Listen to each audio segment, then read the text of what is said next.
আসসালামু আলাইকুম, welcome back to my channel Shyamali Som cooking. কেমন আছেন ভিউয়ার্স আপনারা? আশা করছি ভালো আছেন, সুস্থ আছেন। ভিউয়ার্স, আজ আপনাদের সাথে শেয়ার করতে নিয়ে এসেছি ম্যাগি থাই স্যুপ আমি কিভাবে রান্না করি। তবে আমি যেভাবে রান্না করেছি এটি দেখে অনেক নতুন আপুদের জন্য বা ব্যাচেলর ভাইদের জন্য, প্রবাসী ভাইদের জন্য বেশি উপকারে আসবে এবং অনেক গৃহিণীদেরও। তো আমি এখানে পানি বসিয়ে দিয়েছি, তবে ফুটন্ত গরম পানি এখানে আমি দিয়ে দিয়েছি 5 কাপ পানি। যখন ফুটে আরও গরম হয়ে এসেছে ততক্ষণে আমি 2টি ডিম এখানে ফেটে নিয়েছি। তবে ডিমটি অনেক বেশি ফেটে নেবেন না, মোটামুটিভাবে ফেটে নেবেন। এখানে একটি ডিম দিতে চাইলেও হবে, আবার ডিম না দিলেও হবে, তবে ডিম দিলে বেশি সুস্বাদু হয়, তাই আমি দিয়েছি। এবারে ডিম আস্তে আস্তে করে ঢালতে হবে আর চামচ দিয়ে সাথে সাথে নাড়তে হবে, নয়তো এটি জমাট বেঁধে যাবে। ডিমটি আসলে যেমন চাচ্ছি তেমনটি হবে না। তো দেখুন, স্ক্রিনে দেখে বুঝতে পারছেন যে আসলে ডিমটাকে কিভাবে ছাড়া একেবারে পাতলা হয়ে এসেছে, ঠিক এমনটাই হবে। আর এখন আমি দেখাচ্ছি, এটাই হচ্ছে ম্যাগি থাই স্যুপ। আসলে এই স্যুপে সব কিছুই দেওয়া থাকে, তবুও আরও একটু স্বাদ বাড়ানোর জন্য বা আরও একটু নিজের মতো করার জন্য এই প্রসেসিং। তো প্যাকেটটি কেটে নিয়ে আমি দেখিয়ে দিচ্ছি ভিতরে কি আছে।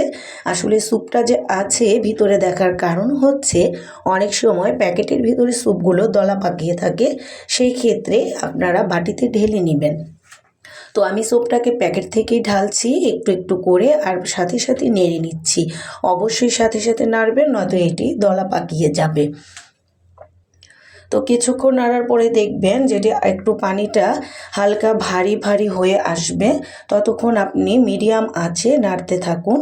আর আমি এখানে কিছুক্ষণ নেড়ে নিয়ে রেখে দিচ্ছি এবং যা করছি সেটা হচ্ছে কর্নফ্লাওয়ার। এখানে 1 টেবিল চামচ কর্নফ্লাওয়ার নিয়ে নিয়েছি, এখানে ঠান্ডা পানির সাহায্যে গুলিয়ে নিচ্ছি। অবশ্যই ঠান্ডা পানি দিয়ে গুলিয়ে নেবেন, আর গুলিয়ে রেখে স্যুপটাকে নেড়ে নিয়ে দিয়ে দিচ্ছি সামান্য পরিমাণ লবণ, কারণ এখানে কিন্তু আমি একটু পানির পরিমাণ বেশি দিয়েছি, তাই আমি লবণ দিচ্ছি। ঝাল করার জন্য একটু লাল মরিচের গুঁড়ো দিচ্ছি, আপনারা চাইলে স্কিপ করতে পারেন। আর যদি পরিমাণটা আমার মতোই হয় তাহলে অবশ্যই লবণ দিয়ে দিবেন বা শুকনো মরিচের গুঁড়ো দিয়ে দিবেন।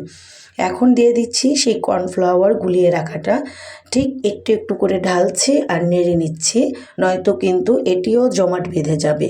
দিয়ে দিচ্ছি একটুখানি কাঁচামরিচ কুচি, আসলে এটি ঝাল করব তাই আমি দিচ্ছি। আপনারা আপনাদের চয়েস মতো বা স্বাদ মতো মরিচ বা লবণ দিয়ে নেবেন। আমি একটুখানি মাংস এখানে সিদ্ধ করে রেখেছিলাম 2 টুকরো, সেটাকে আমি হাতের সাহায্যে ঝুড়ি করে ছাড়িয়ে নিয়েছি, সেটাই এখন দিয়ে দিলাম। তো দিয়ে এবার আমি নাড়তে থাকবো কিছুক্ষণ ভালোভাবে। একটি বলক যখন ফুটে আসবে তখনই আমার নামানোর সময় হয়ে যাবে। তার আগে আমি এখানে যা দিয়ে দিব তা দেখুন। দিয়ে দিচ্ছি এখানে আমি ধনিয়া পাতা কুচিয়ে, তবে আমার হাতের কাছে বর্তমান টাটকা ধনিয়া পাতা ছিল না, তো আমার ডিপ ফ্রিজে রাখা ছিল, আমি সেখান থেকে নিয়ে নিয়েছি আর সেই কুচিটাই এখানে দিয়ে দিলাম। আপনারা চাইলে না দিলেও পারেন, আবার দিলেও পারেন, তবে এটি দেওয়াতে কিন্তু স্বাদ বাড়বে বরং কমবে না। হয়ে গিয়েছে আমার স্যুপ, এখন আমি ঢেলে নিচ্ছি বাটিতে। আপনারা চাইলে এখানে স্যুপটা ঢালার পরে কিন্তু সামান্য সস মেশাতে পারেন, কিংবা একটু টাটকা লেবুর রস দিয়ে দিতে পারেন, তবে লেবুটি যেন ফ্রেশ হয়, তাহলে আরও একটু সুস্বাদু হবে, মজা হবে। তো ভিউয়ার্স, রেসিপিটি কেমন লাগলো? ভালো লেগে থাকলে আমার চ্যানেলটি সাবস্ক্রাইব করুন, লাইক দিন, শেয়ার করুন, আমার পাশেই থাকুন। আর আরও একটি কথা, একইভাবে কিন্তু যত স্যুপ আছে সব একইভাবে রান্না করে। তো ভিউয়ার্স, আজ এখানেই শেষ করছি। Bye bye.